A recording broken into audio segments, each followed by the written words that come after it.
And then I did point at him, but the guy nicked my finger. If you look at it, like, so people can say whatever they want about me. Oh, Nile, he shouldn't have done that. But, I don't know where you're from, Leah. But if you're, in a tense situation and somebody hits your finger, maybe you're going to stand up, right? What's up, bitches? Welcome back to another episode of Positively Uncensored, your favorite reality TV and interview podcast. It's your host, Leah. Everybody, I am so excited today to be chatting with the one, the only Mr. Worldwide. Just kidding. Today, I'm so excited to be chatting with Serhant agent and Owning Manhattan Season 1 and Season 2 cast member, Nile Lundgren. Aside from being on a successful reality television show, Nile has created his own success as a leading real estate expert with $500 million in sales this last decade. Here to share more behind the scenes on Owning Manhattan Season 2, his real estate career, and just allow all of us to get to know him a little bit better. Welcome to Positively Uncensored, Nile. Thank you so much, Leah. I really appreciate it. What a warm welcome. I'm so excited to chat with you. I had a lot of fun poking around. You sent me all of your links. I had fun reading more about you. And surprisingly, I was able to learn more about you at some pieces than I've even gotten to learn from you on the show. So I'm excited to now have you here in person, virtually, and learn more about you face to face. Yeah, no, I appreciate it. Thanks for meeting with me on short notice, by the way. Absolutely. I was happy to make it happen. I loved this show. I know that viewers are left with questions, so I'm excited to ask all of them. And first of all, shout out to every single person who contributed a question for today's interview. Thank you for showing some love for the show. I can't wait for season 3. Fingers crossed that we get a season 3. I think that our interview and I think that just keeping the show's buzz alive, I think that it helps. Absolutely, 100%. So thank you for having me on. So happy to. Before we talk about all things Owning Manhattan, I want to learn more about you and how you got here. So, as I mentioned, I poked around a little bit on your blog and I read an article entitled New York City or Nowhere, and it felt very compelling. It felt very authentic, and it felt like I really got a glimpse into you and the passion that you have for your city. So I'm curious, were you born and raised in New York City? Now, I was born in Guilford. I was born in New Haven, Connecticut, but I grew up in Guilford, Connecticut. I went to Okay. Kent Prep School and then Trinity College in Hartford, Connecticut. So all Connecticut until college. And then as soon as I was done, I moved immediately to New York City. I had a little hunch that if I moved to New York with no plan, because we moved here with no plan, that I would end up being on TV and being famous, which was something that I believed since I was about 8 years old. My grandmother would always say she watched soap operas and she would always see me acting a fool and being kind of crazy. So she would say to me, "You're going to be on soap operas one day. You're going to be famous." So when I graduated from college, I was like, I don't care what I'm doing. I just got to get to New York City. And I came to New York and I'll tell you the story in a second, but it was pretty wild. I absolutely love that. First of all, they may have said that on the show, right? Some background, but as I was doing digging, it looked like a lot of viewers, including myself, maybe that just like slipped through the cracks or wasn't something that we remembered. So I appreciate you giving me more of your background. You've always been an East Coast guy then. I have. Love the And East Coast. and so tell me more then. Tell me more about your decision to come into the city because you said you would say that in a second. Yeah, so my one of my best friends, his name is Marshall. He purchased a house during the bubble. No money down. It was a two-family house with a basement, and he rented out one floor, and he was trying to rent out the next floor, and he's like, "Look, just move in with me in the basement." So I lived with him in a basement, okay, on an air mattress that would literally deflate every night. I'd wake up on like concrete Hmm. Hmm. and I just had a burning desire to be in New York City.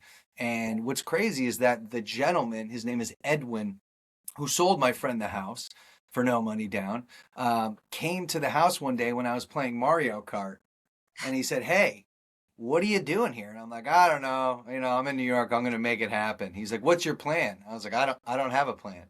He said, do you have any friends that have good credit?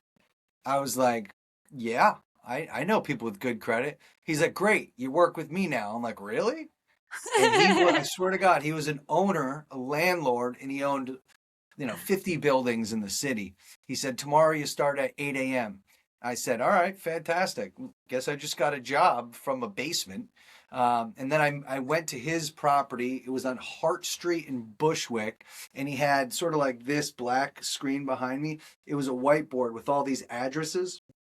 And he said, look, what you need to do is go to these addresses. Here's the keys. There's a rack of keys. Grab the keys and then go take pictures of them and then put those ads on Craigslist. So that's how I started. My first ever deal was the first lead I ever got. I showed up a little bit early because I played college football, so I have, a fierce mentality. And when we played football, if you showed up at the time practice started, then you were You're late, late. right? So I Hmm. was always like, all right, let's be 10 minutes early. So my first ever showing, I showed up 10 minutes early. The key that I was given did not work and I was stuck. Luckily, I had one of those three-ring notebooks, and I undid the three-ring notebook, and I jimmied the Give me the lock, and I block. popped it open right as the people were coming. And I was like, "This is great! Come on in!" And as I was walking down the stairs to this basement apartment, I think it was a $600 a month price tag. There was like a rat, and I kicked the rat out to the side. I was like, "This is totally cool." I just like focused on the person, built a lot of rapport, and then they're like, "I'll take it," and I was like, what? I don't even know what's going on right now, but that sounds awesome. So I brought him back to the office and I did my first deal. I think I made like $200 and I was probably the happiest person in the world. And that's how my real estate career kicked off. It was a pretty wild experience. I certainly did not expect to get into real estate, but real estate found me. I'm truly shocked that that's your origin story because I even had this planned like a couple seconds later. Like I did not know that from you like living in the basement that this was going to be the start of your real estate career, but how fascinating that you were almost like immediately thrown into it and in very like in a very like entry level way compared to like Yeah, where you are now. And I think right. that that really resonates with people and is inspiring to people. It's also funny that shout out to that friend that came over and was like, so you're grifting. Like, what Yep. is the plan? Like now you Yeah. work with me. Yeah. That's fascinating. I'm gonna come back to that in a second and the start of your Sure. real estate career. First of all, thank Sure. you for sharing that. Of Um, course. like I said, that's very entertaining and fascinating. So you were born in Hartford, Connecticut, and I want to go back for a second to your New York City or Nowhere article that you wrote. Yep. And do you prefer article? Do you prefer poem? What would you describe it as? I'd probably say, I think that article was more or less a response to, I guess, all of the hoopla around the mayoral race and how Hmm. everybody thought that New York City was going to be dead. Hmm. And, it's not like we haven't seen that before. We had 9/11. New York is probably the most resilient city in the world. We had the 2008 financial crisis, we had COVID, and every single time people would try to write off New York City. And in my opinion, whether we have a mayor or we don't have a mayor, I think it doesn't matter because New York is New York. What I found when the COVID, the pandemic, the crisis was going on, was that I was watching everybody leave New York, and I started to really panic. And at the same time, once that kind of pittered out, I realized that there was a whole new wave of people coming in. So as soon as somebody's been here for 5 or 10 years and they're fed up with the city, that means that there's a whole separate set of demographics of people that are waiting on the sidelines for that moment to jump into New York City. So I saw that with the pandemic and I saw all of the clickbait media headlines about how New Yorkers were going to be leaving New York and fleeing Hmm. for South Florida. I have a South Florida business. I have a full team operating down in Miami. We do tens of millions of dollars a year down there as well. And I was like, look, I've set myself up so if people do move down there, I Hmm. actually have a business and I can help clients move, which was fantastic. And I think it was like really important for me to have that. But as once the election finished and we knew that Mondani won, it was like, all right, let's wait. I was like bracing for impact, and it never happened. And Right. I from my, and maybe you see it, maybe some other people see it, but for my business in particular, and we sold about $60 million worth of real estate last year. We we're not seeing it, and I'm just so bullish on the New York City market. I love being here. I spent a lot of time down in Miami. I love Miami, but at the same time, it doesn't have the cachet of people. When you're living in New York City, you are the best of the best, because if you're not, you simply can't make it. It's just Mhm. not gonna, you're not gonna make it. And that's why I love being here, because you could literally be around the best of the best, from finance to tech to real estate. Remember, it's the real estate capital of the world. It's the most competitive real estate market that there exists on planet Earth. And me being a young gentleman coming to the city, I just had no clue. I just knew that, hey, look, I'm kind of good at this thing, and I'm just gonna, proceed forward. And over the years, I learned, and I just dedicated myself to learning, and I also dedicated myself to New York City. And New York City is a place where I grew up, where as a, like, I obviously grew up in Connecticut, but I grew up as a man in New York City, Mhm. and I'm forever grateful for it. I also know that, if you want to find people like in New York, you could find them. In Mhm. LA, I think it's a little bit different, right? You got to be Mhm. in a car, you got to be in a specific neighborhood. Like New York, you just got to know what building the guy works in, and then just stand outside, and the guy's gonna walk out, and you could clip him right there. And I Mhm. do that. That's part of my strategy. If you're not answering my phone calls, I'm going to be waiting outside. And I've done that for many, many years in my career. I'm not doing it so much so often now, but I will say I've been relatively Do a successful just pop-up. by just by meeting people on the street. Hey, are you? Mhm. Oh my God, what's up, man? My name's Nile. It's funny. I've been trying to meet you for a long time. I've called you a couple of times. Probably didn't get my message, but and then I pitch him on whatever it is that I'm trying to get in touch with him about. So that's an I've awesome thing about New York. I love it.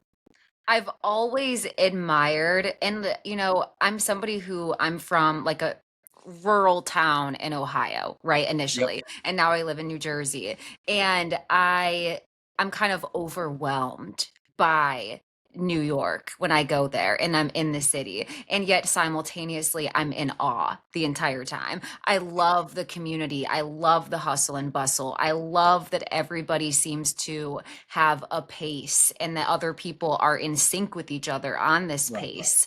Right. And I love going to the city. I love hearing about it. And to your point too, it really was a lot of like clickbait and fear mongering. Right. I've heard I'm excited. I'm in New Jersey, but I'm excited for Mamdani winning. And I was curious then, like, so as you were hearing some of your like fellow agents selling this idea of escaping the city, did that cause you any personal feelings? Yeah, absolutely. I mean, the reason why I wrote that article too was because I saw at one point, I think it was 5 emails that came to my inbox saying, "Hey, if your clients are interested in Nebraska because of Mondani, they should come here." I'm like, Nebraska? Like, well, what? And Why? then, Yeah. Texas, and a lot of these, like, not at upper echelon markets. And I kept getting these emails from these people, and I just wanted to respond back like, "Not happening, pal." In fact, the opposite. For example, I have a listing at 157. I have it currently listed. It's a 5 bedroom for $27 million. And I listed it right after the election, and I was a little bit nervous. I was like, okay, probably not the best time to be listing this, but at the same time, I was getting calls from people that live in these big mansions down in Tribeca, and now they want to be near the park. I thought that they wanted to be in Palm Beach, but they Mm, didn't. And mhm. that's why I wrote it, because what I was seeing was a complete, split from what was actually being, portrayed on the media, and then what Right. I was actually seeing in the business. So it's very, very fascinating to me. But it was definitely Mhm. one of the reasons why I created that blog post, and I'm just so pro New York. Well, I'll put the link in the description for everybody to go check out Thank Niall's you. blog post. I loved poking around and reading on there. I want to go back for a second. So you talk about your start in real estate and you talk Yep. about your first sold listing or rental that you worked on. But a lot of people were writing in and they're curious about how you were able to build this network with high status, high profile people. And then later, how did that eventually lead you into luxury and new development, which you specialize in now? Yeah, I was actually named the luxury broker of the year in Manhattan in for 2025, which is, I mean, what an honor. Congratulations. What an honor. Wow. I mean, when I received that award, I was just, super thrilled. I mean, one of the reasons when I got to New York, I was like, if I'm going to be selling real estate, I want to sell the most expensive. So for me, it was a function of deciding, because you have to believe first, right? So, I mean, Hmm. I didn't know my ass from my elbow. I was totally clueless. I'm not going to lie. But Hmm. I believed in myself and I knew that if there was a way to escalate, no matter what, I was going to escalate my abilities. So, the first thing I did was I actually studied luxury. I studied like what it actually means. Like I didn't come from a wealthy family. I grew up with a single mom and she worked multiple jobs. So it was basically me raising my sister alone and my mom would be there for the weekends.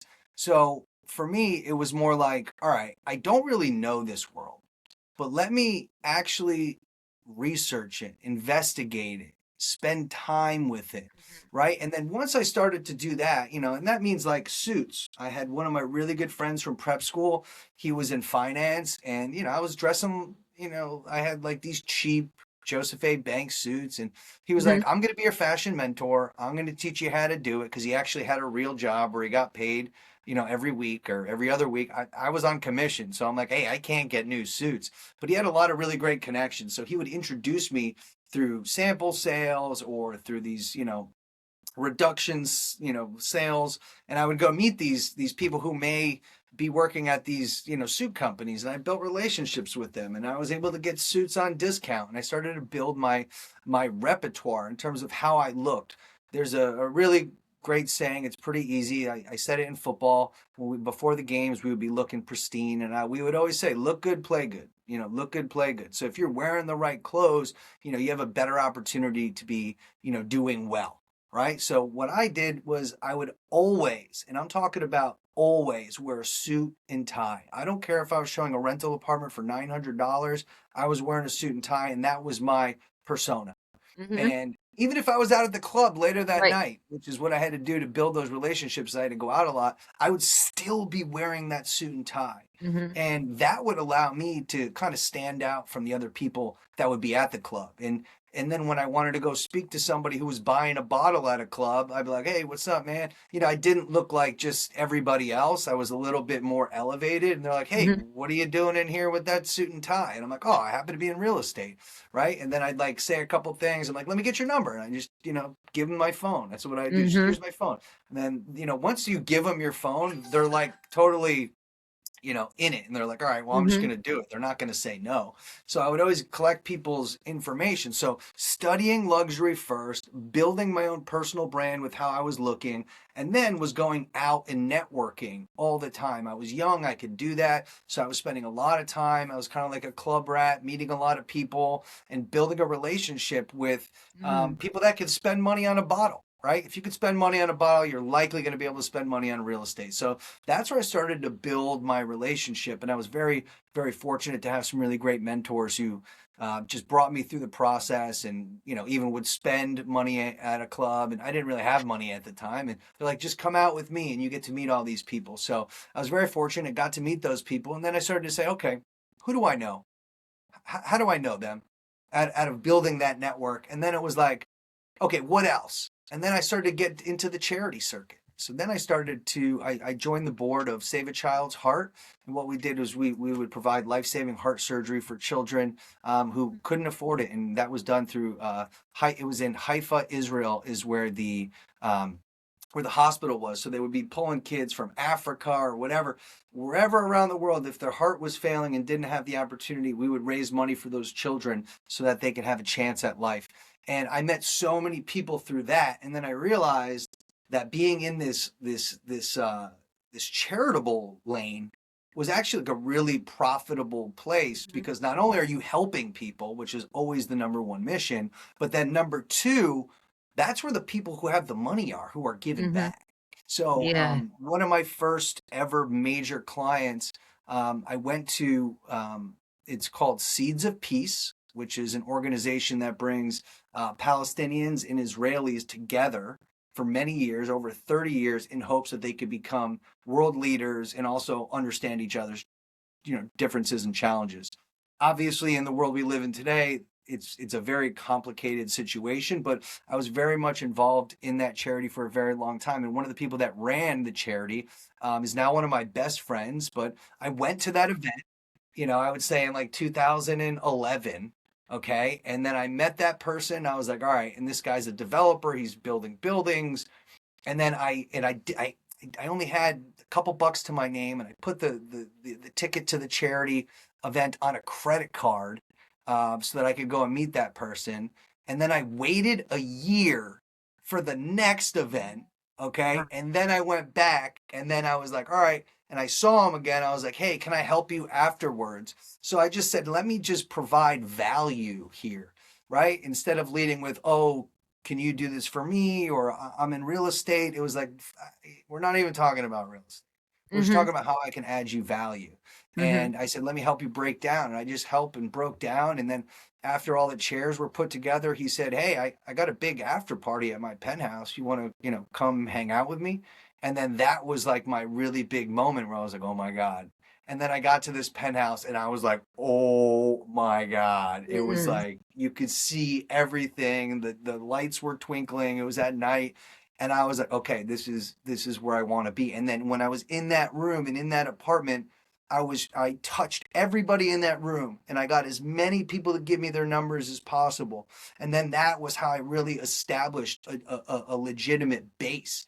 Now I already wear suits and I have that look and I understand luxury, so I can kind of have the conversations. And then through then, I just continue to work that little segment of the networking that I created, and then that was just the baseline for all of my business. And then from there, I met that person, and then that person's friend, and then sold something to that guy. So it just kind of spiraled from there, and it was just it really started out with me just getting out there and networking and being out. Right, real estate is Hmm. a contact sport. You have Right. to be out touching people every single day. And if you're Mm. not doing that, you're doing yourself a disservice. So I was committed to that. I didn't care if I went out 7 days a week and then was working during the day. I was young. I had time. I had energy. I was like, I didn't know what was Hmm. going on. I'm like, let me just do this. Right. And I knew where I wanted to go. And over time, because you don't just go from selling something for or renting an apartment for $600 a month to closing a $10 million deal, you have to work your way up. You have to meet the people. And there's levels to this game. And even where I'm at now in my career, with over a $500 million sold, there's just still levels to it. And that's what I think is the most fascinating part about what we do as real estate agents is we help people, but we also are on a constant mission for self-education and self-growth. And I really focus on the networking side, the charitable aspect of the business, and over time it paid off handsomely. And I'm grateful that I did it. And I hope this little tidbit of wisdom that I'm sharing here can help some of the viewers, because it is possible. And I'm living proof that you could come here with $200 to your name, sleeping on an air mattress, and Hmm. then be selling some of the most premier properties on planet Earth, which is pretty wild. I think you've said a lot that's going to help a lot of people and that's going to resonate. Well, first of all, the first thing that came to mind is there is also that saying, like, dress for the job you want. And Right. you really embodied that with kind of realizing that in order to gain access to this high society, you sort of have to look the part, and figure out how. Even if you're not there yet, you know what I mean. The first step is looking the part and getting in the door. And it's just 100%. so interesting as well how much of your background and personality has prepared you to excel, along with all of your hard work, of course, but to Yep. excel in your career because you have the discipline that you learned from football, and then you have your outgoing personality, and to be a club rat, you do have to be able to socialize with a lot of people. You have to be able to stay up late. It's a commitment to be a club rat sometimes. So, like, a lot of different parts of your personality just came together to, yeah, work well at making this a good fit for you. I love hearing all of this. Thank you. Thank Thank you. you for sharing. Okay, so let's talk a little bit about the show. So we now know that you've been in real estate for over a decade. So for anybody who was wondering, was your start in real estate on owning Manhattan? No, you were in the game for a long time. But how long were you working with Ryan prior to the show starting? So if we back up just a little bit, I watched the first season of Million Dollar Listing. Okay. And I watched it with my father. I think it was like every Thursday night we would watch it. And when the last episode happened, I looked at my dad and I said, "Hey, I don't think I'm ever going to watch this show again." And he said, "But why?" I said, "Because if I'm ever going to watch it, I'm going to be on it." Hmm. And that was, 2011, 2012. So I watched the first season of Million Dollar Listing, and then intentionally, Leah, I have never watched any other episodes of that. Okay, so I watched episode one, and then there's what, 10 seasons? Uh-huh. Excuse me, I one season, and then there's 10. So I didn't even watch the other nine. So now I always wanted to be on TV. I always thought I Hmm. had a bit of charisma.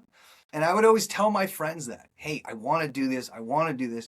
And a good friend of mine, his name is Derek Tripp Barnes. He was on a Bravo television show. I think it was called The Singles Project. Okay. And he had a producer.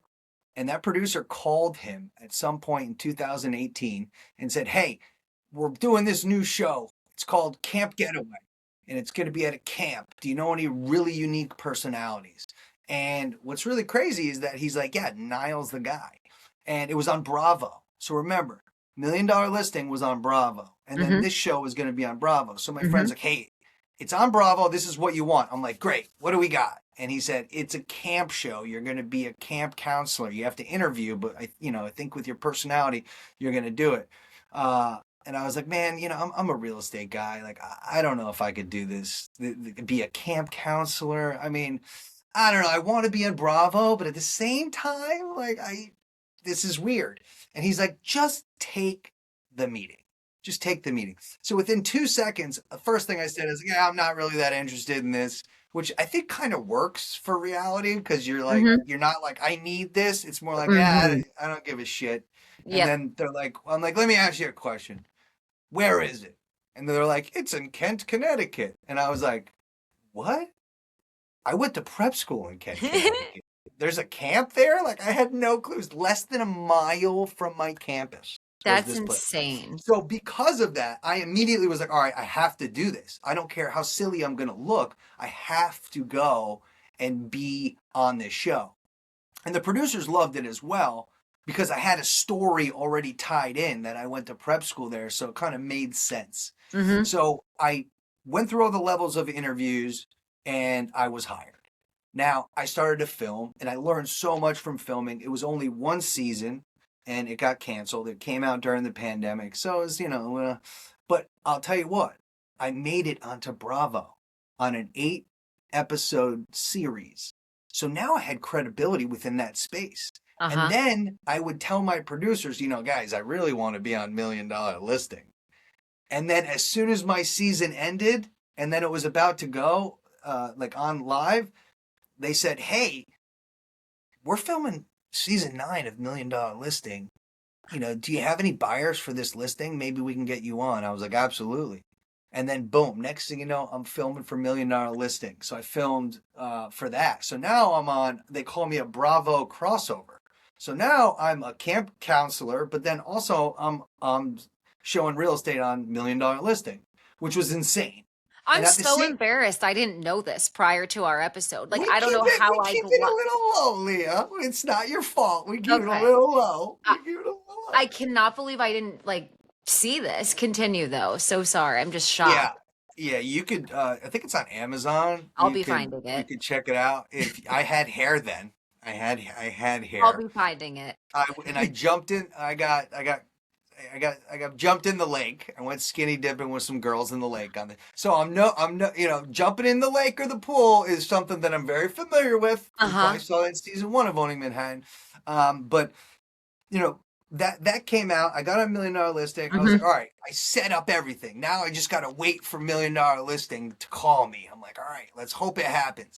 But at the same time, I was still working real estate. And like we were talking about during the pandemic, I had, all these things and I saw people leaving and people coming in. One of my clients who I met through networking called me up and said, look, I don't want to be living in my apartment with no outdoor space. I just want to move down south.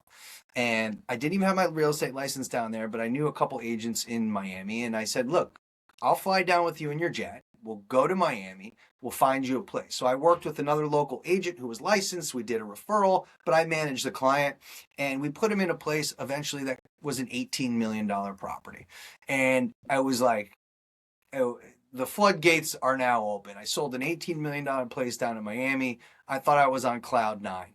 I had I got a call right after I sold it, and somebody said to me, "Hey, are you the $18 million man?" And I said, "As a matter of fact, I am. Who's this?" And it was the CEO of one of the biggest brokerages in America. And I was like, "Oh my God." So he called me to his place in Miami for a private interview.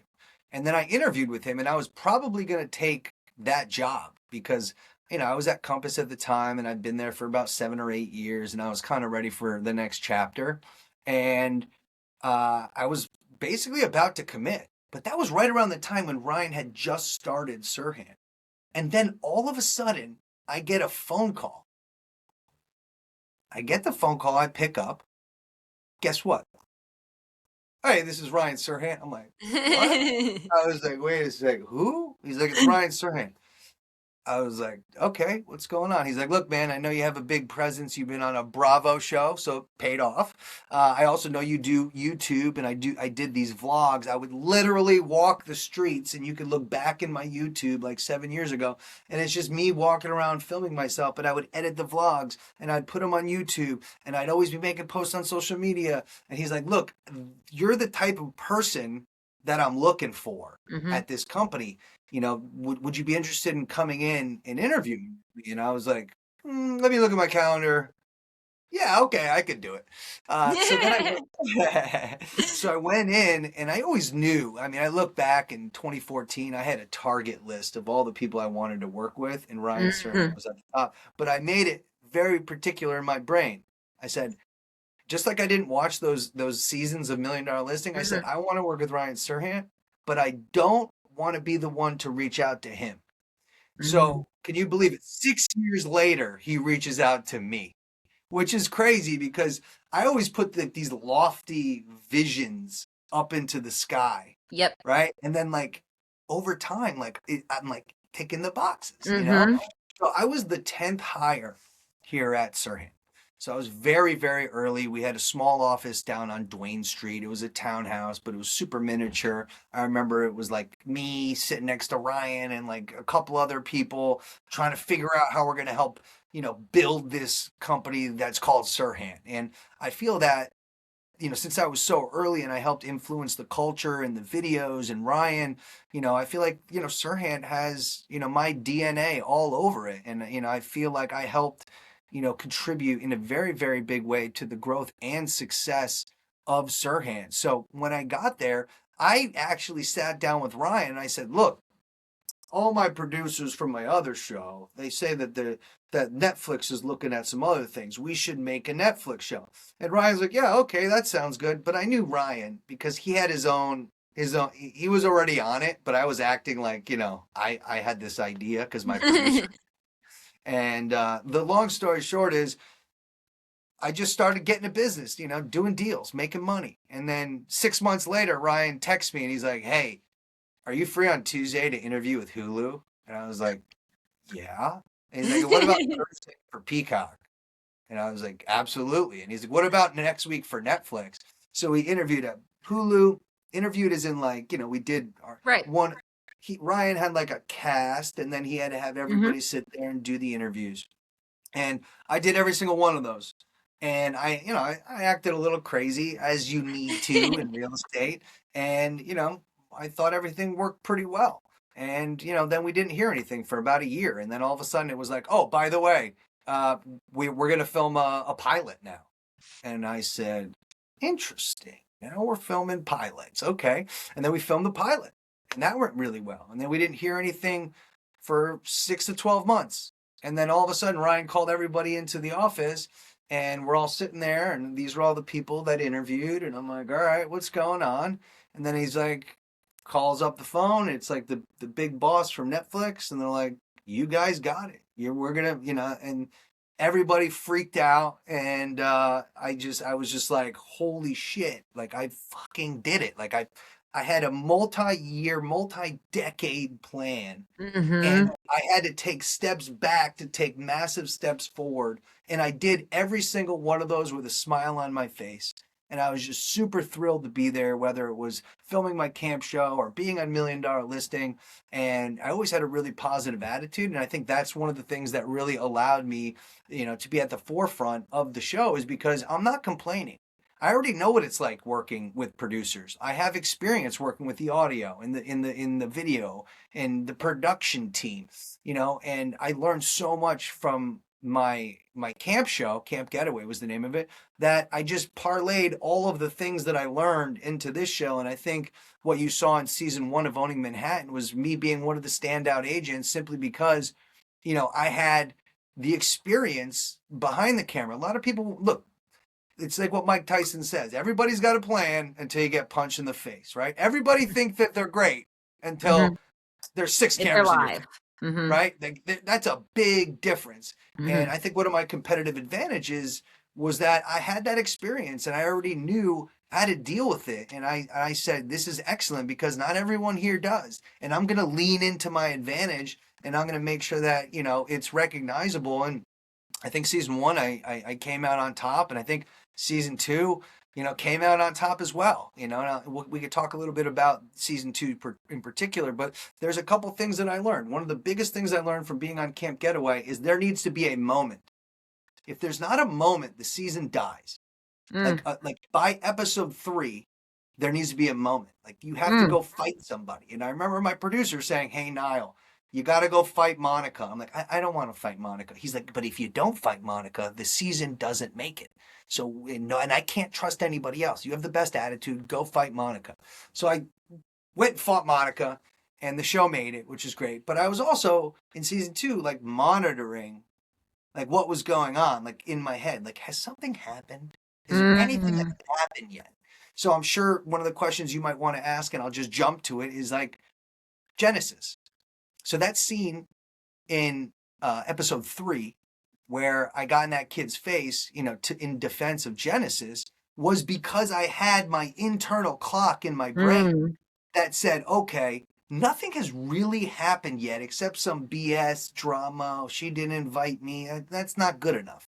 So I knew, and this is where, because everyone asks, is reality scripted? No, it's not. But it's up to the individual person to have their own take on it, right? So when I saw that moment where there was a guy that I'd never seen before, and sometimes they do that in reality, right? They'll introduce somebody and see what happens, right? So I was smart enough to, in that moment, recognize that I'd never seen this guy. I didn't think how they approached her was very appropriate. And then she came up and she's like all flustered. And I was like, well, maybe this is the time where I can make that season or that episode 3 moment. Right. So I thought that what they did was not kosher. I didn't really know who the guy is. That's when I walked down, I'm like, what's your name? And he said his name and I'm like, where's Jess? Right. And I intentionally didn't like shake his hand or anything because I knew that I wanted to create a little bit of tension. Right. So I was like, this is me like in the moment thinking like, okay, what else should I be doing here? Right. And then, look, on the show, it's literally the beginning and then they cut out like 3 minutes and go to the end, right? Okay. So it seems like I'm a little crazy and I just went from 0 to 100. I did, but there was a lot in the middle. And I was saying in my head, a little bit of 50 and 80 in the middle wasn't great. Yeah. And I was just saying in my head, like, I'm going to give this guy one chance. And I gave him one chance and he didn't. And then I was like, all right, we're going to give him 2 chances. And I was thinking this in my head, like, I'm gonna give him two chances. I'm playing nice, calm, two chances. And then they just wouldn't, like, she proved it. Like, literally, she showed him the receipts. Like, why Mhm. is it an issue? But they Yep. kept pressing me. And then Mhm. I was like, you know what? Now you're gonna fucking get it. And if you didn't know who I was, now you're gonna know. And then I did point at him, but the guy nicked my finger. If you look at it, like, so people can say whatever they want about me. Oh, Niall, he shouldn't have done that. But I don't know where you're from, Leah. But if you're in a tense situation and somebody hits your finger, maybe you're gonna stand up, right? And I wasn't Right. trying to fight him, and I would Right. never do that in a business scenario. But I also understand the mechanics of reality. And for me, that was a moment where I said, I'm going to make this a moment. And actually, it became the moment. So it was like, the really unique thing that I think people don't realize about reality is that you have to be hyper aware of the situation that you're in, and then also perceptive to what and how it might be like perceived from an audience. You also need to know where the cameras are, right? And then how to position yourself. And, so all those things happen in a blink of an eye, and it happened. And I was like, oh my God, was that too much? Like, but the producers afterwards were like, yes, yes, yes. And then at that moment, when one of the producers hugged me, I was like, all right, I know it's a little crazy, but I came here to do what I had to do, and I did it. So, and now, it really goes to show, because, I'm not tooting my own horn, but, the way I defended Genesis, a lot of people do believe that, I'm a hero for defending her and for sticking up for women and women of color and immigrant women. And, for me, it's a very important thing that I want to show that, like, I protect my people. And I wasn't even thinking about myself, per se, in that moment as, her team leader. I was thinking about her, her in that moment as, like, we're family. She's my Right. sister. Like, if this was my sister and somebody's like comes up like, oh, we need to talk. It's like, first off, if Jessica Taylor wants to talk to Genesis, they should talk. But you Well, don't need to wait. add some other guy in hovering above saying some nonsense. You know what I'm saying? So I feel like it was like designed to kind of gang up on her. And Agreed. I have a sister. I have two sisters. One that's year and a half younger than me, and then my dad was remarried, so I have a brother who's 19 and my other sister's 21. And I grew up with a single mom, and I've always had women around me. So for me, I was like, this is a perfect opportunity to show people not to mess with women. And maybe I looked a little crazy, maybe not, but I did it. I think it was great. I'm going to go back to that. I have a lot to say on the Genesis situation. So first, let's go back to this. Okay, so you gave me a lot. Like we were first talking about how long you'd worked for Ryan before being cast on the show, and what was your answer on that? Is it like Year and a half, 2 years, year and something a like half? Okay. Okay. And then you said something interesting I had a question about. So you were ultimately brought on and you were brought to each network, right? So you were included in that. But as far as everybody else, and you also said that I believe you were the 10th person to come on at Serhant, was that correct? Yep. At the Okay. company. At the company. Yep. So The you TV show was were called. there from very early on in Yeah. its uh creation. So as people are being selected for the show and this idea is coming into fruition, was there any change in the workplace dynamic between people who were selected to be interviewed, or and like was this interview process thrown out to every person who worked at the company, or did they interview people that they thought were interesting or that they had their resume from like a prior show like yourself? Like what was that like going back a Yeah, I second? mean, I would say that, the company wasn't big enough for there to be like a major tailwinds. I think if you wanted to be considered, you more or less had an opportunity. And I think there, it was like 15-minute blocks, and everybody was just, getting in there. And a lot of people were just like, yes, I do real estate. It's so good. It's like, that's not interesting, people. Right. You gotta be a little crazy. So, I just took every opportunity. I've already done the whole reality thing, so I Hmm. knew that I had to be a little over the top, a little crazy, speaking fast, speaking slow, making jokes, talking about the culture and how everybody else is cool, but like not that cool, right? So I think overall, that was a generally fine period. Mm-hmm. But once we got the show and then they determined the cast, the company was much bigger. Mm-hmm. And then it gets a little interesting because people who thought they were going to be on the show are Mm-hmm. not in that meeting.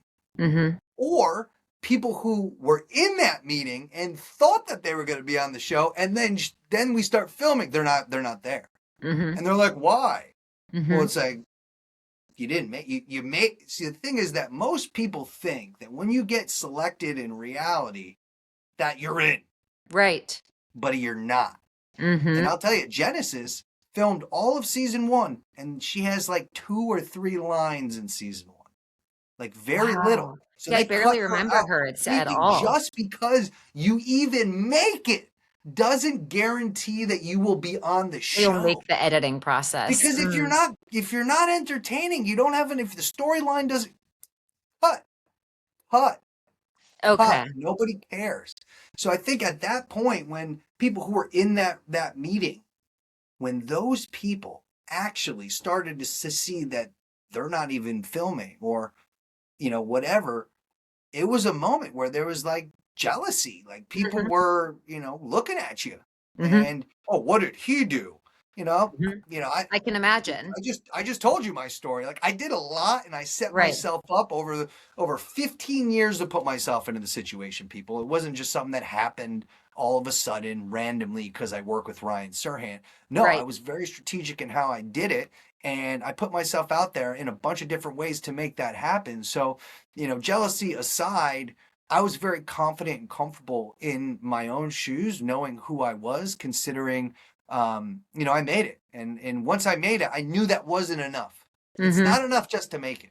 It's you have to show up. You have to look good. You have to wear that suit on camera. You have to be charismatic. You have to say a little bit crazy things to get that moment, that emotion out of people. And it's very, very interesting. It's sometimes it feels like, it's like the biggest manipulation game you've ever been around. Like I don't know, like Mm-hmm. sometimes they're like meet in Midtown on 57th and 7th.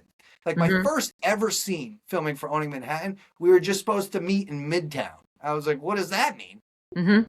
They don't tell you anything. Right. There's no So, context. yeah. So then you show up, and then Ryan brings you to a $250 million penthouse, and he's like, sell it. And you're like, ah.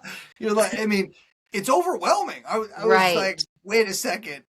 What? I'm What the supposed to fuck react is to this going in real on? time, and I don't know what's going on. That makes sense. That It makes a was lot of crazy. sense. It was crazy. So it's nerve wracking, but it's also like, okay, I'm here. It's happening. What do I do? How do I make it? Do I make a facial expression? He says, "Oh, you're all gonna get 10 million bucks," and I'm like, I made like I don't know if you remember, like I made that face, and then that made it, and I was like, oh damn, that made it. So for me, I played college football. So one of the Mm-hmm. reasons why I was good at football is, I have great athletic abilities, but like, I'm not a superior athlete, right? Like I college football, won championships, everything's great. Why was I good? Because I spent time watching game footage.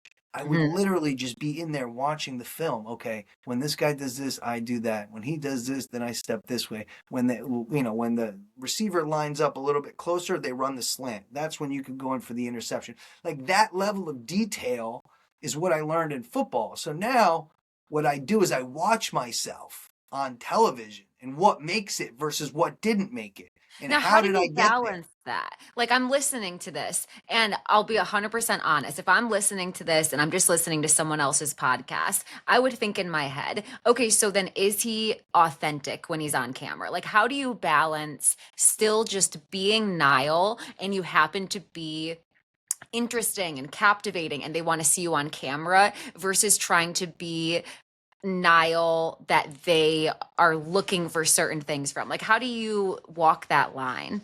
Yeah, I mean, look, the number one thing is that the camera does not lie in the viewership. Mm-hmm. Let me tell you something. The viewers are way smarter than you are. So the Absolutely. second you try and act We're like somebody who you're perceptive. not, and I learned that on my first show. Uh-huh. Like they're like when my first show, I would kind of try and act Uh-huh. And then they would like pull me away and be like, Uh-huh. we can see that. Right. Just be you. And I'm Right. like, but I thought, they're like, no, Mm-hmm. it looks dumb. You look like an idiot, Niall. Stop it. Go back in there and be yourself. How would you act as yourself in that moment? So Yes. it is it is something that you have to balance. But at the same Right. time, I truly, truly, truly, I think about it, but it's like splits. It's like a split second thing, and then I'm You're just me. aware of the fact that you're being filmed, but you're Yeah, still being yourself. like Jess Taylor, love her to death. Her and I used to be good friends, but after that scene, she was crying. And then Uh-huh. I like literally crying her way out of the office and was so upset. And I called her. I'm like, hey, I love you. Like, we're also, like, I'm sorry. Number one, I'm sorry. But like, number two, we're on a television show. And like, I think that was a really good scene. And she didn't get it. She's like, what do you mean? You hate me? I'm like, Jess, I don't hate you. It Right. was a moment. You guys did some things. She showed you receipts. It wasn't that cool on your end either. So like, I made a scene. Yeah, I made a Mm-hmm. scene. Sorry Mm-hmm. about that, but I think it's gonna work out well. Maybe not. Maybe I look like a lunatic. Maybe I don't know. At least I tried.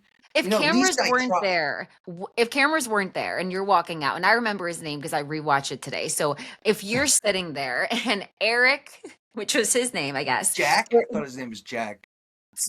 well, at least the title to Eric. So I we'll, know it. No. If you notice at the end, I said "Nice to meet you, Jack" when everyone was yeah, flustered. That was me just like not even acknowledging his name. that was, and it was, see, from like my perspective, it felt precedented, right? Because Jess comes in, Genesis is sitting, and you guys are working at the same table, but everyone's doing their own thing, Right. and she's brought out for a conversation. And it seemed like they wanted to ambush her for essentially like stealing a listing. And I say ambush because it felt like an ambush. And then you're brought in there. Even if cameras are down and you over here in the hallway, Eric, a junior agent you've never seen before in your life, yelling, would you have still interjected yourself in the situation? Do you think? Absolutely. Absolutely. And as I said, I gave him one shot, two shots, which you didn't really see. And Mm-hmm. then after that, I was like, you're gonna get it. So I would have I would have definitely acted very, very similarly. But on the third one, maybe, look, he touched me. The reason why it Exactly. Hmm. escalated is I was touched. Right. Right. And then of course I'm being, they're portraying me as the one, in the meeting afterwards with Ryan, they're like, he said this, and I'm like, nah, it's still again fake news, right? But if he touched me, probably would have been very similar. If not, I probably would have just been like, you guys are crazy. I'm gonna go talk to the manager but then that's not good TV. That scene gets scrapped next. So There's when got to you be. Right. Okay. So when you watch the footage back, and I'm going to ask you about Ryan's response in a second, but when you yourself watch it back, there's a moment where, Eric and Jess are really trying to in my perception, I Yeah, perceived it as downplay how they were talking to Genesis. Did you feel that way when you watched it? absolutely, Okay. 100%. Okay. And since, does a part of you feel like Jess was also trying to, like, is this how Jess typically treats Genesis? Is she very hypercritical of her and sort of like fixates on, it almost felt like Jess was hyper selective and solely fixating on what Genesis did. And like everybody else could potentially even be doing the same thing, but it was like Genesis she had issue with. Was that put on and producer influenced by cameras, or is that accurate workplace dynamic? Yeah, I mean, look, I'm not Jess, but you could. So I can't speak for Right. what her feelings are, but you could see even when in the scene where we went to Miami on the private Hmm. jet, she's talking shit in the back. Oh, she's not. First off, how do you know?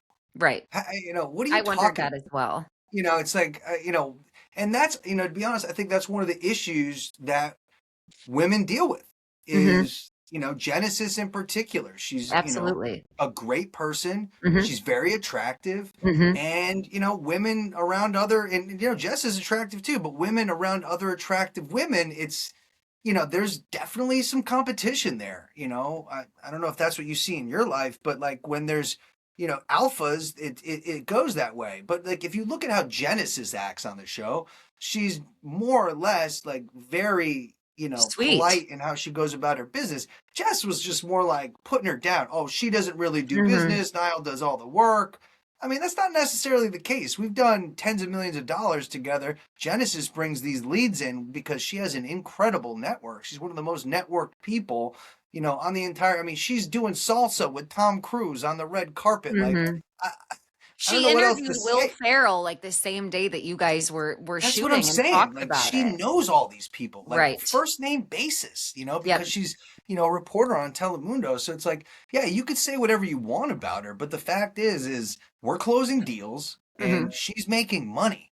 Hmm. So whether you want to say, oh, she's got another job, yeah, well, that guess what? One job feeds the other job. Just like when I was Yes. networking, my Agreed. networking and going out, and everyone's like, my mom was like, you're going out to the club. Why are you doing that? You don't have any money. And I was like, right, but I'm meeting the people who I'm selling the real estate. So Hmm. sometimes you have to take a step back with the other job to have Hmm. feed the job that you want to make your principal job. And I think that's what Genesis was doing. And like it just felt like they were just looking down on her. And Hmm. and to be honest, like I met Genesis when she had 10,000 followers. She's got 250,000 right now. Okay. I cold called Genesis. I don't know if you know the story, but I cold called Genesis. And I said, Genesis, my name is Nile Lundgren. I work with Ryan Serhant. I'm going to change your life. Do you have 15 minutes to meet me in person?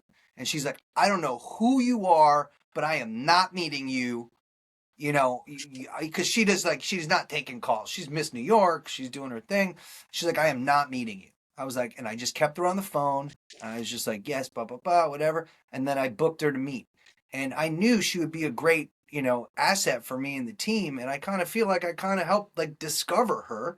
And I brought her up and I was like, look, I'm at Serhant. I don't know what's going to happen, but I can tell you that Ryan is a crazy motherfucker. And if I could bet on him. I would bet everything I own that he would put us on some sort of television show. And I think you and me are a great combination together. And Wow. that's how it worked. Yeah, I'm You like, saw her potential. You saw something in her I did. immediately on a I cold did. call. Yeah. And so how so then okay, so once she agrees, how did this mentorship, like you're a senior agent, she's a junior agent that you're seemingly working either alongside or she works for you. How did that come to be? Is that because of your belief in her? Absolutely.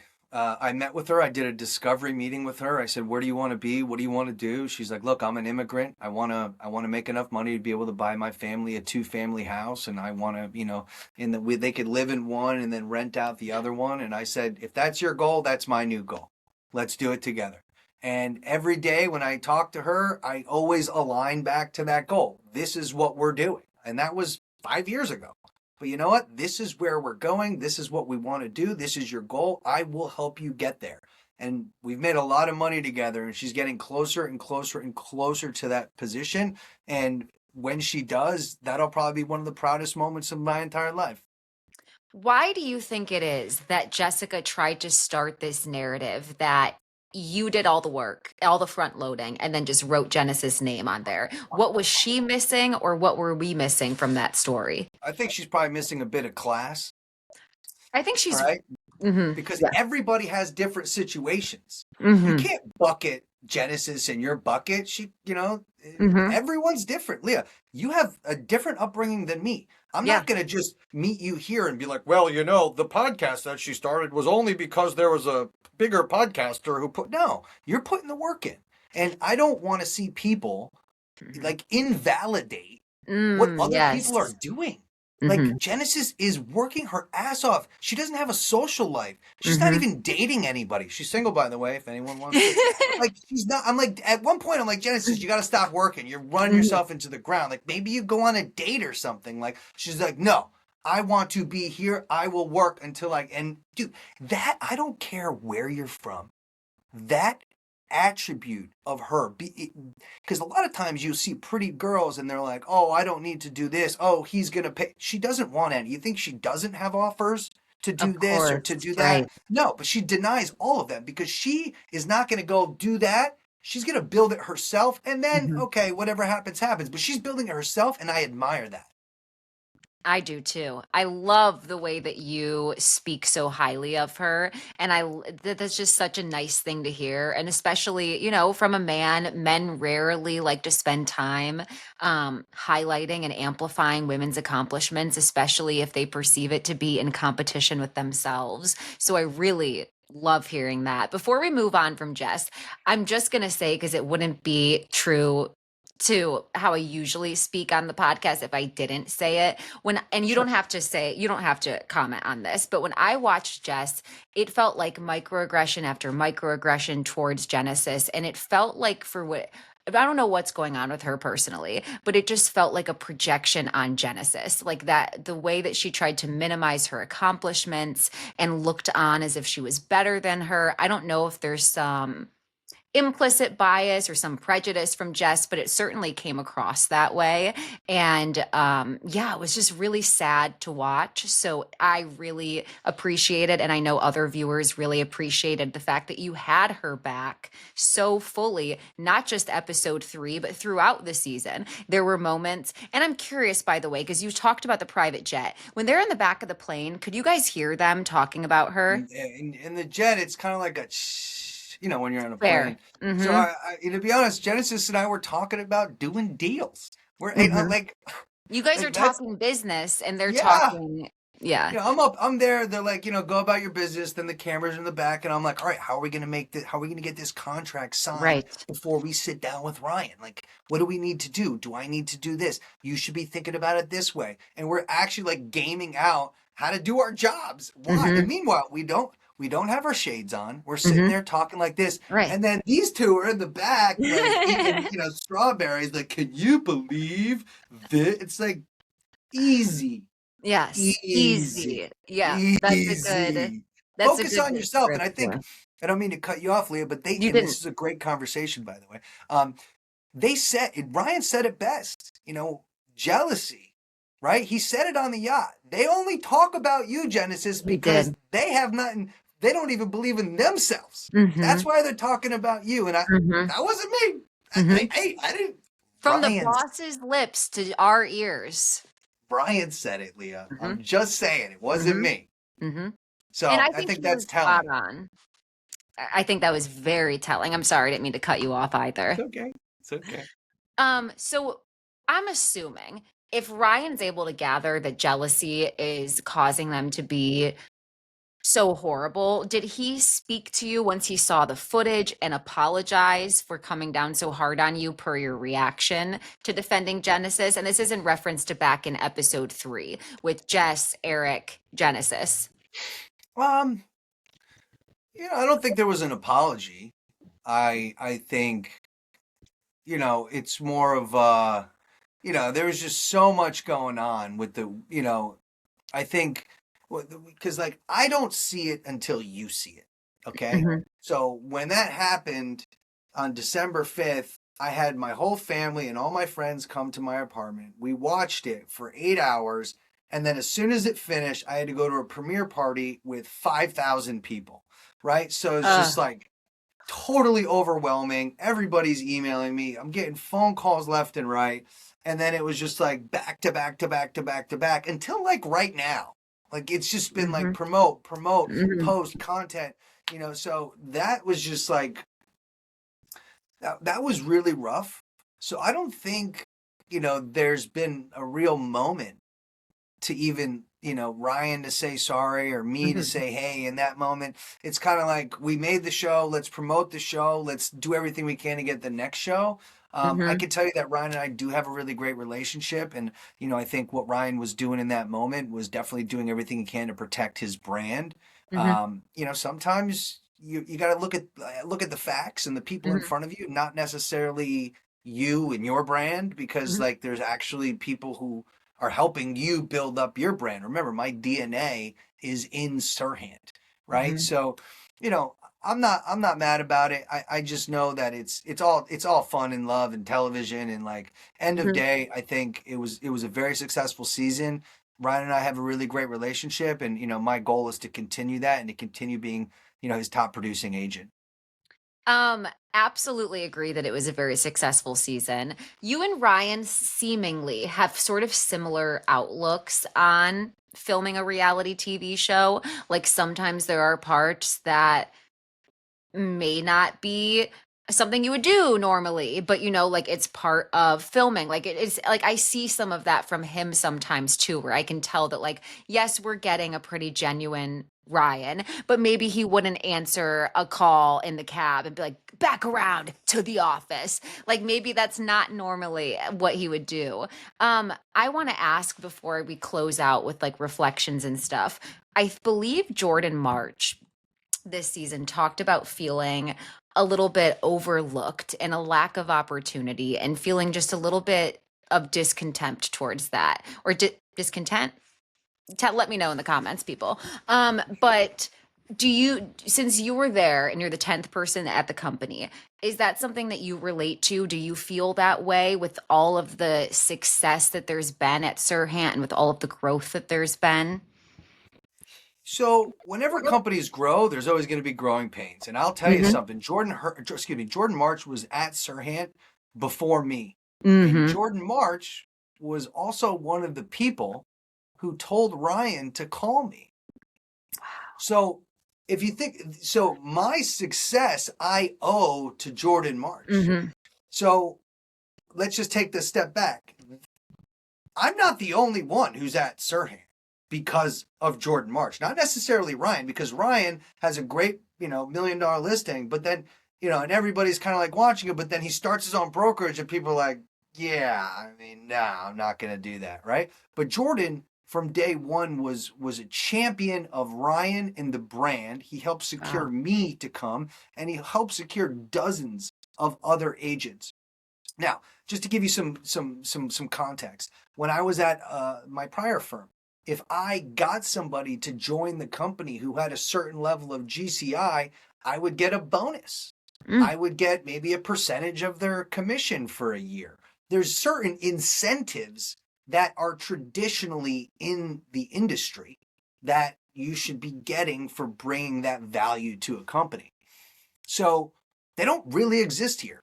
And I think two things. One, I said this to Jordan and I'll say it again here. You've done such a good job of falling on the sword and helping Ryan build the company, but you don't own the company. So Mm. why are you trying so hard? So Mm. number one, like Jordan, like I, I support Jordan Right. 100%. I see it. He sees it. If you're early, it's different when you're early at a company versus just joining, right? Uh-huh. Because we've seen everything.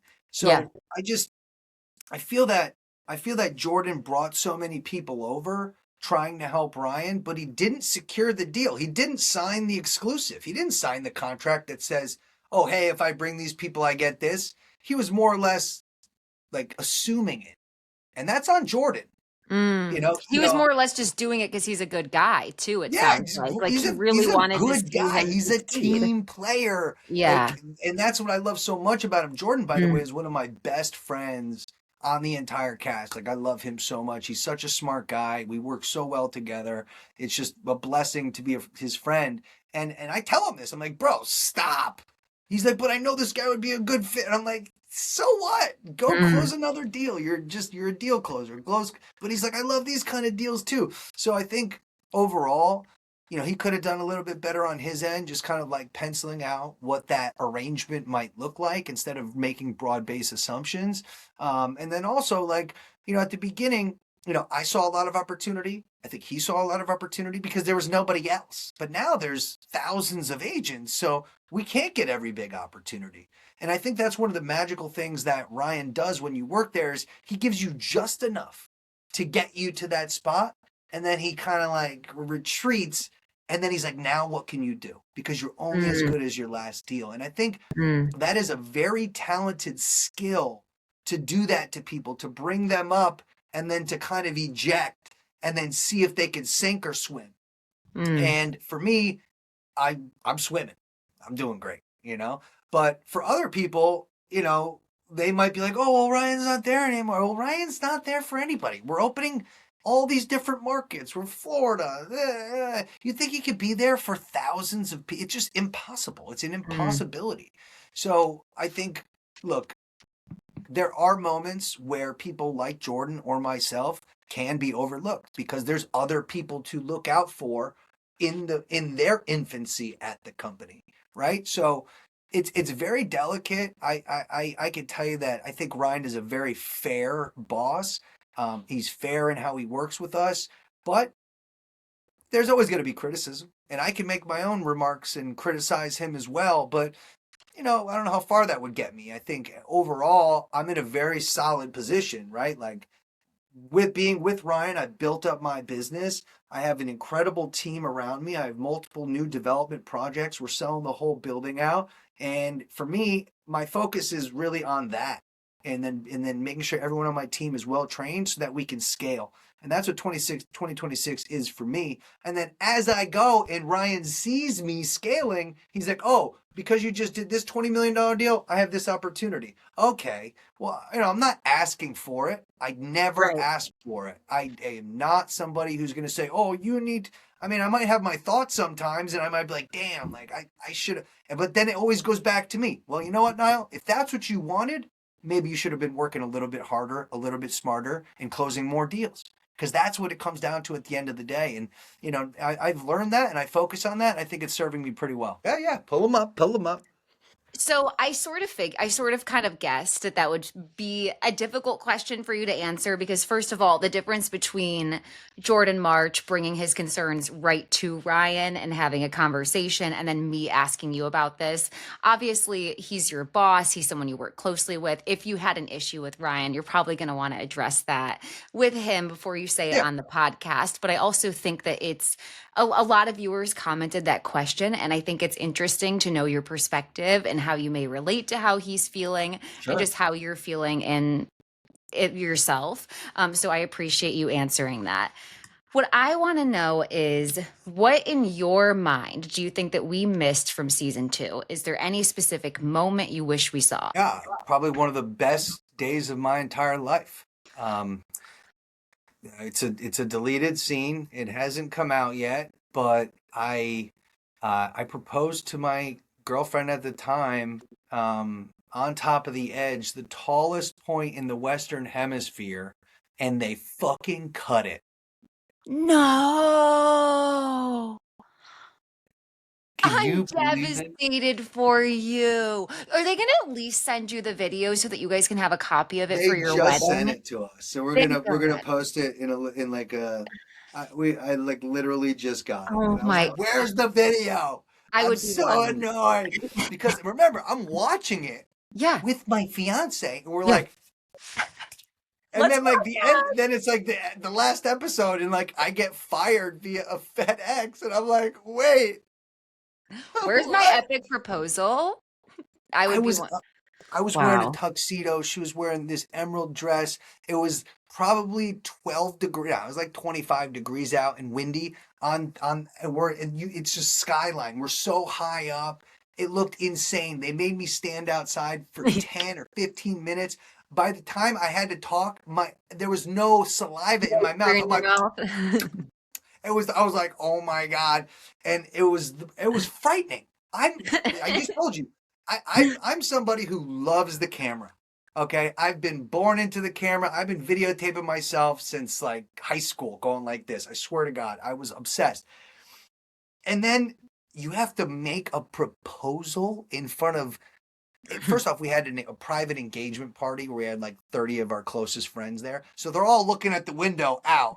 She has no clue it was her birthday. I'm standing out in a tuxedo. She walks outside. She's like, what are you doing here? And I'm like, hey. And I'm like, please don't crack. I was like so nervous. And then I got down on one knee. I proposed. My fiance, her name is Lola. She said yes. And I'll tell you, the last year has been such an anticipation, and then it didn't happen, and I just feel like it was such a rug pull. But that goes to show, like, even having such a special moment doesn't guarantee you Yeah. that it's actually going to be put Mm, on the show, which yeah. is fucking crazy if you ask me, but Mhm. A that's proposal our should reality. constitute making it. I don't know. That's just my personal opinion, but I think that should constitute making it. Um, if you weren't on camera, would you have typically greenlit Chloe's idea to do your marketing pitch for your listing via a musical? Is that something you would typically be like, let's just try it? Or were you a little incentivized because that's a full day to film? Absolutely. I would 100%. Look, I love doing stuff. I love Yeah. having fun. I love, being silly. And, when she proposed the idea, I was like, wait, what? But at the same time, this is what I would always say. Every time when I was out with clients, especially when I was a young agent, I would just be entertaining to the agent or to my clients. They would just like working with me because I was entertaining. And if you ask me why I was so entertaining, I would say, we're in New York. It's Broadway, right? You got to put on a show. Hmm. And then actually, I had a moment where I could go and make a Broadway musical, which is totally not my thing. Like, I am Hmm. not somebody who's like doing musicals and dancing and high kicking and rapping Hamilton on the roof. Like, that's not me.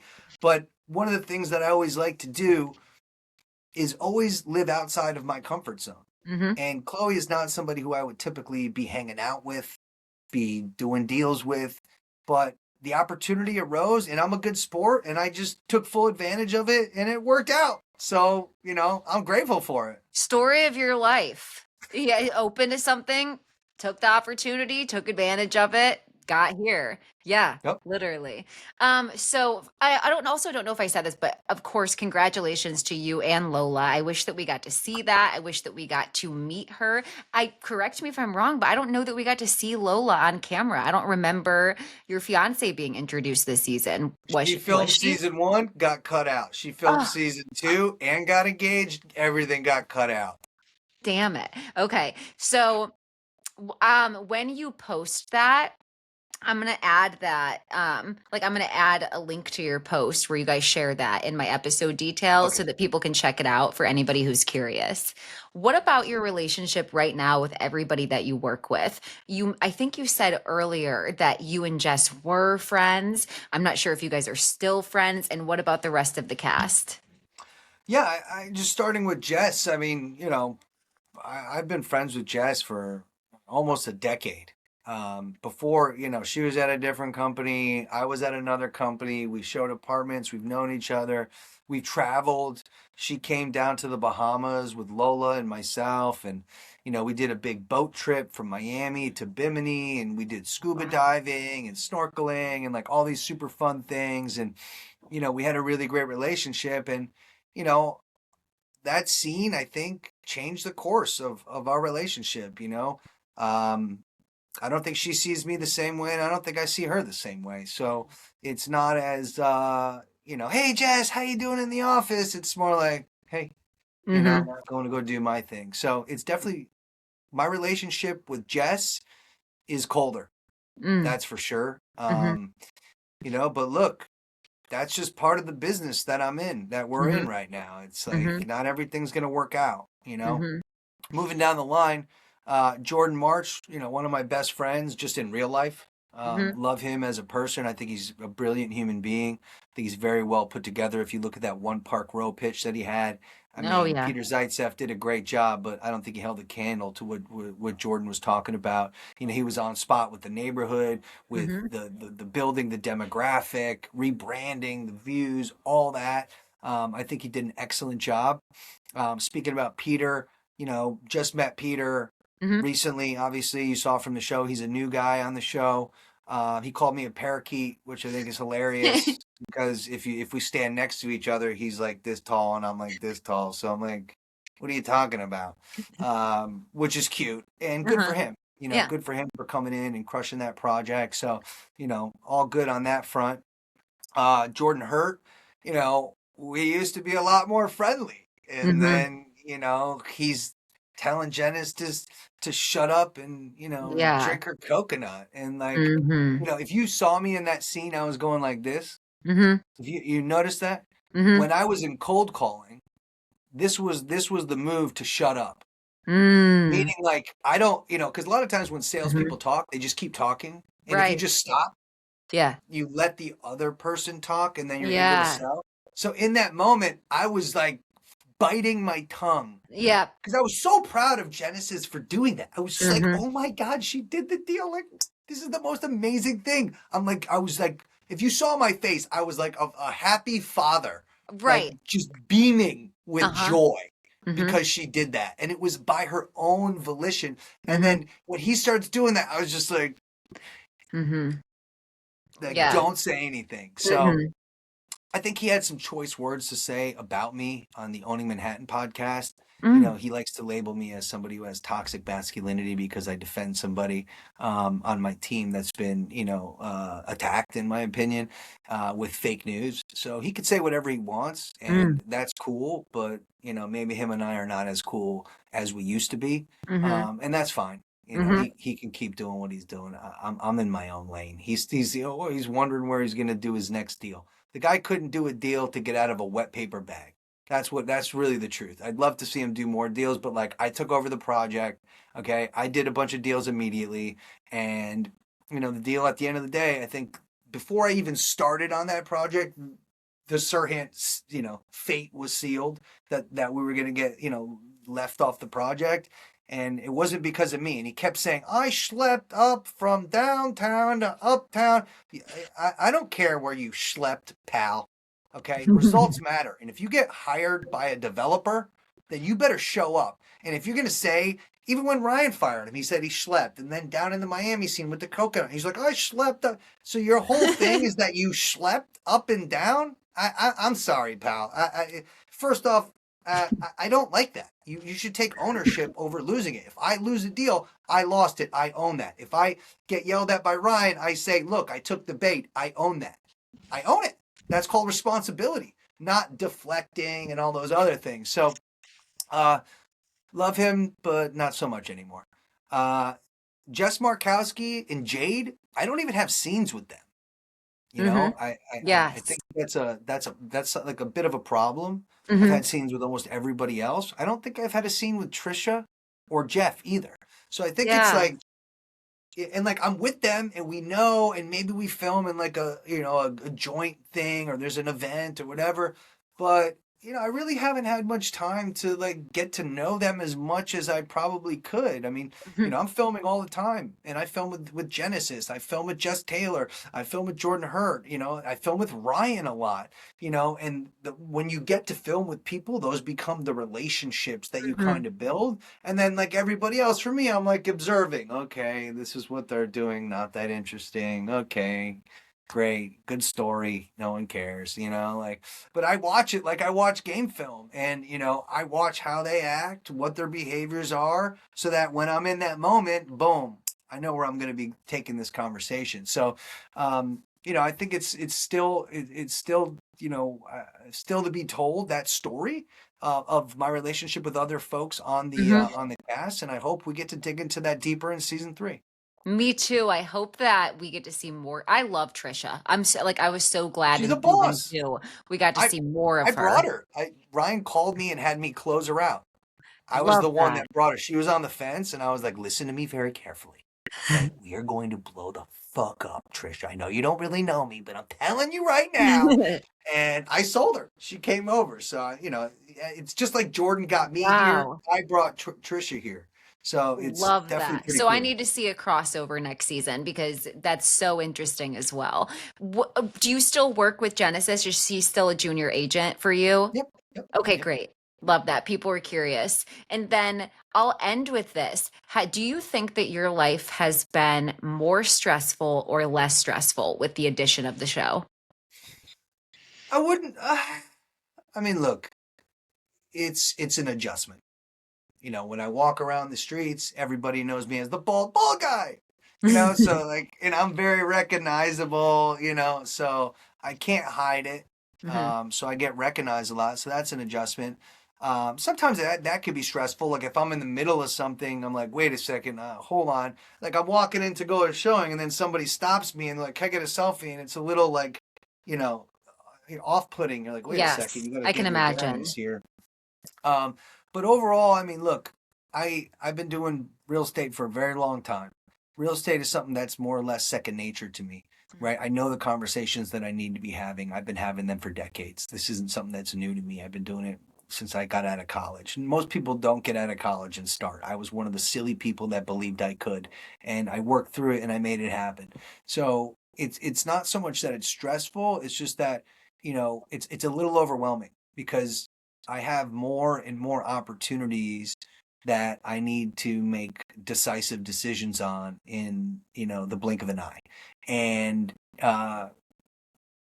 decisiveness is something that I've always really been focusing on. It's very, very important when you're in a business position because, I don't have time to really be thinking too much about whatever. If I get something in, I got to verify it because there's a lot of people that just call me to talk because they like talking to me because I'm on a TV show. But I'm like, is there real estate behind this? Are you actually trying to buy real? What's the address?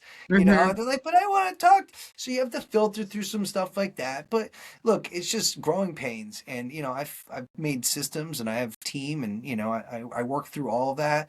I always like to say that if I act stressed, then that's how my clients are going to feel. So for me, I don't really have the luxury to be stressed. Do I, am I a human, and can getting 5 different pitches on a Monday that are due on a Tuesday and Wednesday be a bit overwhelming?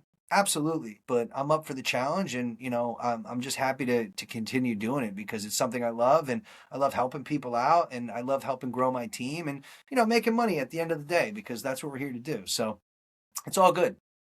And on that topic, people were curious, how many hours a day of free time do you get? And are people always calling you? Like, did you get any calls while we were doing this podcast? Are you kidding me? I mean, I'm literally sitting here watching my phone. I'm gonna at least 15 messages.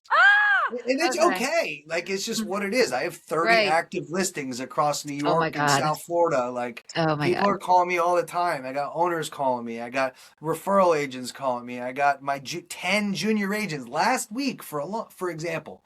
This is the difference between a junior and like a team lead. A junior agent, all they need to do is go to their year-end review with their team lead, and it's like a 45-minute meeting. I'm the team lead.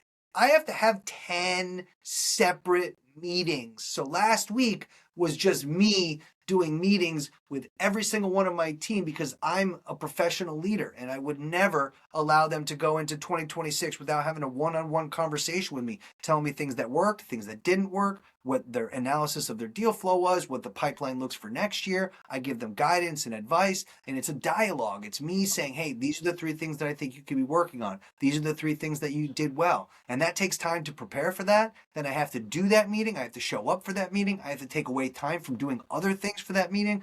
And then I have to do the accounting. I have to finalize all the numbers for the year. So there's just like a lot of things as the team lead where there's real responsibility.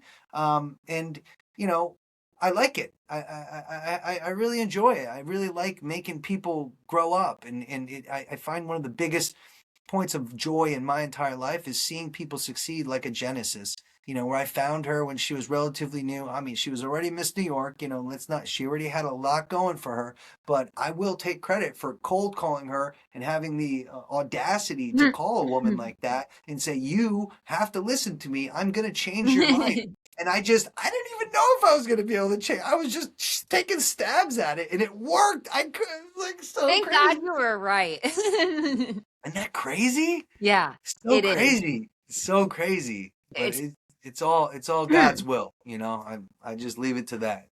You know what? Maybe I should have you say a couple of things out loud for all of us. Like for me, for the listeners, like maybe you should tell me some numbers that you think might be good to play in the lottery in a few years. Cause I feel like you say things out loud and Yes. truly it finds you in whether it's 5 years, 6 years, or so down the line. But I think you are absolutely such an interesting individual. I think that there was so much more to learn about you than we got to see you on screen. And don't get me wrong, you are very interesting and entertaining on screen, but it was so nice to be able to connect with you and to ask you all of the questions that Yeah. viewers were curious about. Is there anything that you would like to end with? Is there any way that we can support you? Anywhere you want us to follow you in particular? Yeah, no, I mean, look, I just want to thank you for your time and your thoughtful questions. I thought this was one of the most fun podcasts that I've been on since the season 2. So hats off to you, Thank and you. really, really excited to be on your podcast, number one. And then, number two, I just if I'm going to give a message to anybody, it's that, you can do it. I'll leave you with this. When I first moved to New York, okay, my mom said, "You're crazy." Okay. You should get a real job. And I said, Mom, you've had a real job your whole life, and look at how far that's gotten you. I'm gonna go off on a whim here, and I'm not gonna bet on my employer keeping me employed. I'm gonna bet on myself. Mm, And she didn't like that. mm-hmm, She's like, this guy's crazy. She was mm-hmm. like, you need to come home. That you're crazy. And after a couple months, she sent me a bookmark, and the bookmark said, sometimes you just have to jump and build your wings on the way down. Aw. Sometimes you just have to jump, like without any certainty. You're just jumping into the abyss. And then as it's going, I'm like grabbing this and I'm grabbing that and I'm Mm-hmm. building this wing and I'm building that wing and I'm like, it's coming. I'm gonna. And then now I feel like I've caught my wings and I'm finally flying. And, I wouldn't really be here if it wasn't for those words from my mom and for that bookmark. And that saying really has stuck with me because when I was young in the city, my commute just to get to a listing appointment would be over an hour each way. Mm-hmm. And I would have these books that I would read.